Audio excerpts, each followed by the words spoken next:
Hello everyone, welcome to Explore YouTube channel. Ayodhya में 22 जनवरी को राम अपने नए मंदिर में विराजने वाले हैं। लंबे इंतजार के बाद अयोध्या में राम लला की प्राण प्रतिष्ठा की जाएगी।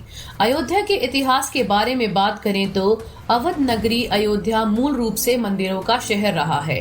कहा जाता है कि अयोध्या नगरी को भगवान श्री राम के पूर्वज सूर्यपुत्र मनु द्वारा बसाया गया था। इसलिए अयोध्या नगरी में सूर्यवंशी राजाओं का राज महाभारत काल तक रहा। अयोध्या नगरी के दशरथ महल में ही प्रभु श्री राम का जन्म हुआ।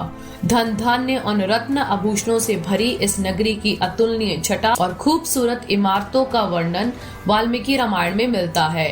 पौराणिक कथा कहानियों के अनुसार प्राचीन काल में भगवान श्री राम के जल समाधि लेने के बाद और महाभारत युद्ध के बाद अयोध्या के उजाड़ होने और फिर से बसने का वर्णन मिलता है। लेकिन श्री राम जन्मभूमि अयोध्या और यहाँ बने श्री राम मंदिर को एक नहीं बल्कि कई बार आक्रमणों का सामना करना पड़ा। 1528 में मुगल बादशाह बाबर के सिपा सलार मीर बाकी ने मंदिर तोड़कर मस्जिद का निर्माण कराया।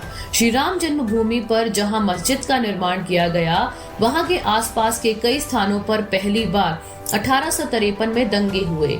इसके बाद 1859 में अंग्रेजी प्रशासन ने विवादित स्थान पर बाड़ लगा दी और मुस्लिमों को ढांचे के अंदर वही हिंदुओं को बाहर चबूतरे के पास पूजा करने की इजाजत दी।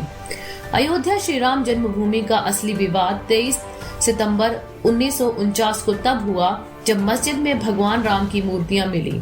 इसे लेकर हिंदू समुदाय के लोग कहने लगे कि यहाँ साक्षात भगवान राम प्रकट हुए हैं। वहीं मुस्लिम समुदाय के लोगों ने आरोप लगाया कि किसी ने चुपके से यहाँ मूर्तियां रखी। ऐसे में यूपी सरकार ने तुरंत मूर्तियों को वहां से हटाने के आदेश दिए, लेकिन जिला मजिस्ट्रेट के नायर ने धार्मिक भावना को ठेस पहुंचने और दंगे भड़कने के डर से इस आदेश में असमर्थता जताई। इस तरह से सरकार द्वारा इसे विवादित ढांचा मानकर ताला लगा दिया गया। फिर आया 6 दिसंबर 1992 का दिन। विश्व हिंदू परिषद और शिवसेना समेत कई हिंदू संगठन के लाखों कार्यकर्ताओं ने विवादित ढांचे को गिरा दिया। इससे देश भर में सांप्रदायिक दंगे हुए और हजारों की तादाद में लोग मारे गए। 2010 में इलाहाबाद हाई कोर्ट ने फैसले पर विवादित भूमि को सुन्नी वक्फ बोर्ड, राम लला विराजमान और निर्मोही अखाड़ा के बीच 3 बराबर हिस्सों में बांटने का आदेश दिया।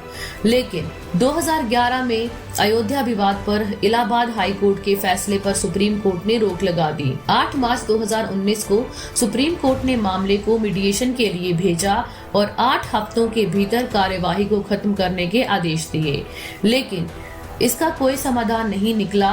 इस बीच सुप्रीम कोर्ट ने अयोध्या मामले को लेकर प्रतिदिन सुनवाई होने लगी और 16 अगस्त 2019 को सुनवाई पूरी होने के बाद फैसला सुरक्षित रखा गया। 2019 9 नवंबर सुप्रीम कोर्ट के 5 जजों की बेंच ने श्री राम जन्मभूमि के पक्ष में फैसला सुनाया। वहीं 2.77 एकड़ विवादित भूमि हिंदू पक्ष को मिली और मस्जिद के लिए अलग से 5 एकड़ जमीन मुस्लिम पक्ष को मुहैया कराने का आदेश दिया। इसके बाद 5 अगस्त को भूमि पूजन किया गया। अयोध्या राम जन्मभूमि देश के सबसे लंबे चलने वाले केसेस में से एक है। 1528 से लेकर 2023 तक श्री राम जन्मभूमि के पूरे 495 वर्षों के इतिहास में कई मोड़ आए। इसमें 9 नवंबर 2019 का दिन बेहद खास रहा, जब 5 जजों की संवैधानिक बेंच ने ऐतिहासिक फैसला सुनाया। 22 जनवरी 2024 को रामलला के भव्य मंदिर का अभिषेक होगा। इस तरह से सालों साल चले इस विवाद का अंत होगा और रामलला की पूजा आराधना की जाएगी। करीब 500 साल के लंबे इंतजार और कड़ी लड़ाई के बाद आखिरकार 22 जनवरी 2024 को श्री राम जन्मभूमि अयोध्या में भव्य राम मंदिर का अभिषेक समारोह आयोजित किया जाएगा।